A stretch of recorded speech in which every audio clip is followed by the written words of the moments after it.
به نام خدا، با عرض سلام حضور مخاطبین گرامی. در این ویدیو قرار هست در مورد طراحی واحد محاسبهگر 4 بیتی صحبت بکنیم. بخش اصلی واحد محاسبه و منطق یا ALU در یک پردازنده پایه. در این طراحی قرار هست مدار محاسبهگر 4 بیتی قادر به انجام 4 عمل جمع، تفریق، افزایش یک واحدی و کاهش یک واحدی باشه. میخوایم ببینیم این طراحی به چه شکلی قابل انجام هست و مداری که برای این کار استفاده خواهد شد چه ساختار و عملکردی خواهد داشت. بر اساس مقادیر مختلفی که S1 و S0 به خودشون میگیرن و نوع عملی که معرفی میشه به واحد محاسبهگر، ورودی هایی که به جمع کننده ها وارد میشن متفاوت خواهند بود و اون چیزی که برای ما اهمیت داره این هست که ببینیم چه مقادیری به عنوان ورودی دوم به جمع کننده ها وارد میشن و رقم نقلی ورودی به واحد محاسبهگر در حالتهای مختلف چه خواهد بود. به ازای S1 و S0 برابر 0 و 0 عمل مورد نظر عمل جمع خواهد بود. همونطور که گفته شد ورودی های A به صورت مستقیم به تمام جمع کننده ها وارد میشن. در عین حال مقدار S1 و S0 برابر 0 و 0 باعث میشه که مقدار وصل شده به پایه شماره 0 مالتیپلکسرها به سمت فولادرها هدایت میشه. همونطور که در شکل هم میبینیم و فلش های سبز رنگ نشون میدن، ورودی های B به صورت مستقیم به پایه 0 تمام مالتیپلکسرها متصل میشن. بنابراین در این حالت B ها عیناً به عنوان ورودی دوم به جمع کننده ها وارد خواهند شد و چون قرار هست یک جمع ساده انجام بشه، رقم نقلی ورودی به اولین جمع کننده هم مساوی 0 خواهد بود. در حالتی که مقدار S1 و S0 برابر 0 و 1 هست، عمل تفریق انتخاب میشه. ورودی های A مجددا مستقیما وارد فولادرها میشن، اما برای مشخص کردن ورودی های B دقت داشته باشیم که عمل تفریق A منهای B بر اساس روش مکمل 2 قابل پیاده سازی هست. وقتی صحبت از تفریق A منهای B میشه، در واقع A با مکمل 2 عدد B جمع خواهد شد. به خاطر اینکه عدد منفی B با استفاده از مکمل 2 B قابل نمایش هست. از طرفی مکمل 2 یک عدد در واقع مکمل 1 اون عدد به علاوه 1 هست. پس A به علاوه مکمل 2 B میتونه به صورت A به علاوه مکمل 1 B به علاوه 1 نوشته بشه.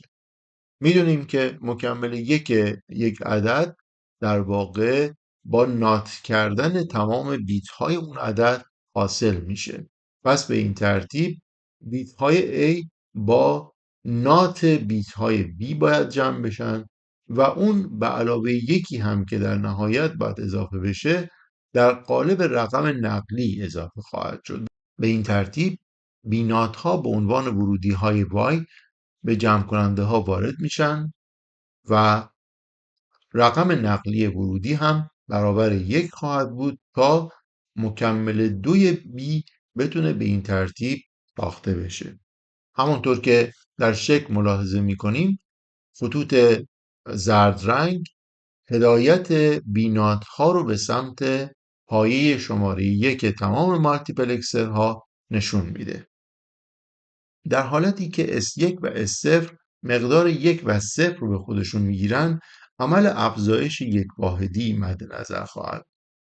A ها همانند دو عمل قبلی به طور مستقیم به فولادرها وصل میشن و نکته‌ای که وجود داره این هست که ما برای افزایش یک واحدی در اینجا عدد B رو برابر 0 در نظر گرفتیم و همونطور که فلش زرشکی رنگ روی تصویر نشون میده، مقادیر 0 به پایه شماره 2 تمام مالتیپلکسرها وصل شده. اما اون یک واحدی که قرار هست با عدد A جمع بشه، توی همچین حالتی به عنوان رقم نقلی اولیه به کم ارزشترین فولادر وارد خواهد شد.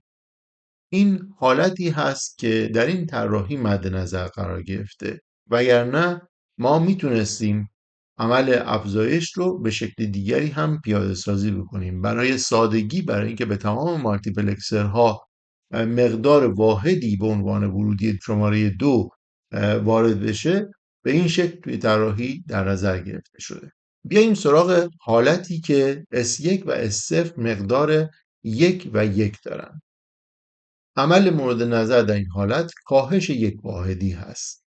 همونطور که گفتیم A ها به طور مستقیم به فولادرها وصل شدن. اما برای تعیین ورودی های Y دقت داشته باشیم شبیه اون چیزی که برای عمل تفریق داشتیم، A منهای 1 میتونه به صورت A به علاوه مکمل 2 عدد 1 در نظر گرفته بشه.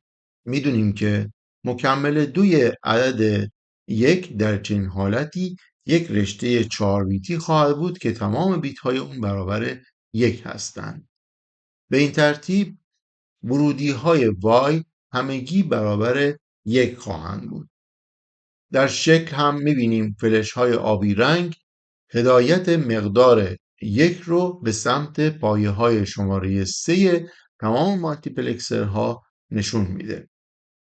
با توجه به اینکه توی این حالت عمل کامل شده هست و رقم نقلی ورودی نیاز نداریم، به این ترتیب رقم نقلی سین در چنین حالتی مساوی 0 خواهد بود. مجددا اشاره میکنم که برای کاهش یک واحدی هم میتونستیم به شکل دیگری هم برخورد بکنیم و به جای در نظر گرفتن مکمل 2 عدد 1 و جمعش با عدد A، بیاییم مکمل 1 اون رو جمع بکنیم و رقم نقلی ورودی رو مساوی 1 قرار بدیم. الان که تمام حالتهای مختلف عملیات مشخص شدن و مقادیر مختلف سی این مشخص شدن، میتونیم برای پایه سی این یک تابع رو طراحی بکنیم و بر اساس اون یک مدار ورودی رو سر راه ورودی رقم نقلی قرار بدیم. با دقت به مقادیر مختلف سین متوجه میشیم که دقیقاً شبیه جدول ارزش تابع X4 هست. یعنی مقدار سین در حالتی برابر 1 که S1 و S0 با همدیگه متفاوت باشن. به این ترتیب تابع سین مساوی S0 X4 S1 خواهد. به این ترتیب از یک گیت XOR سر راه خطوط S1 و S0 استفاده می‌کنیم و خروجی اون رو به عنوان رقم نقلی ورودی وصل می‌کنیم به رقم نقلی ورودی اولین فولادر.